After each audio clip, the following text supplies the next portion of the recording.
So, in terms of using your hybrids there, okay, setup wise for me, as we did say before, much better. The distance from your golf ball, the width of your stance, all these things are looking much better.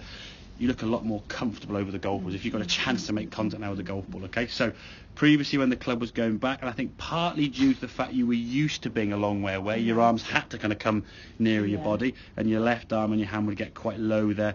Club disappeared behind you, and this left arm here now not very high. No. Which one just get the left arm up a little bit higher in the backswing, get that club a little bit higher. So you see with the club now, that club's a lot more vertical.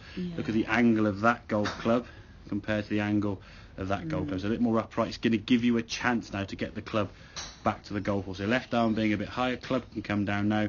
When you come down to the golf ball, the club can now reach the ground. So a nice strike of the golf ball as we can see, and the body then can start moving. Now, there wasn't as much movement with that right side, but what you will see by having a better angle with the club, you get away with the foot not moving. All that will happen is you reduce your power. So although it's not a great thing, it's not going to be one that goes 10 yards on the ground. You'll get a better bad shot, okay? Or you'll still get a pretty good shot, just not as good as it potentially could be, okay? But I think once you get more confident with that strike and hitting the golf ball cleanly, you'll then feel, okay, I can start moving that right foot a bit more again and just get the body twisting. That kind of, the same with Peter's right hand grip going under, that is your kind of default. When things go wrong, you go back to doing less.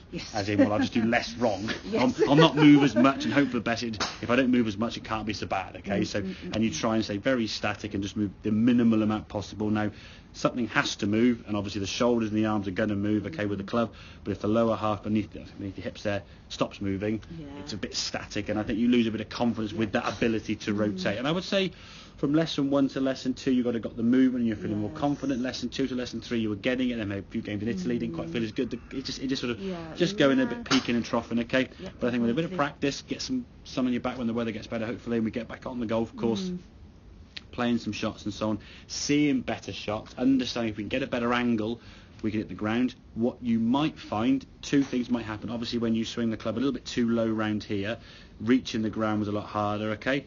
So we sort of top the golf ball a bit low, as we can see. If you then hit those shots there, what you would then do now at the moment is to try and get lower by dipping into the ball maybe. Now that might hit a reasonable shot. If then we dip when the swing goes back a lot higher, we'll hit the ground beyond the golf ball.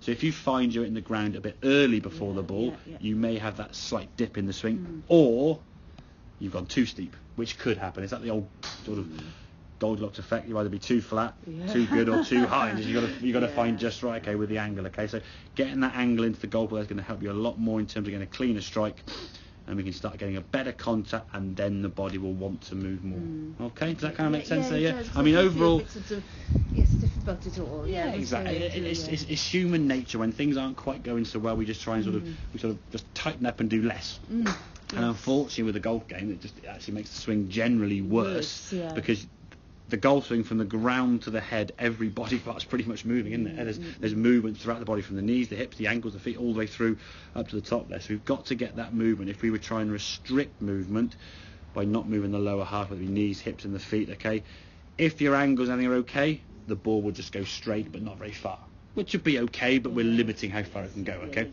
The reason why, though, we tend to stop moving is because we're duffing the golf ball and trying to do less wrong. But then the less you do, the worse it gets. And it's like a sort of snowball effect. You end up topping it 10 yards on the ground, and you start missing the ball and then panic and all these things that sort of creep in. So get the angle up a little bit more, okay? Feel that wall behind you, so get the club up higher, and then what goes up, as they say, can come down. Yeah. Okie dokie. Great. Excellent. Good.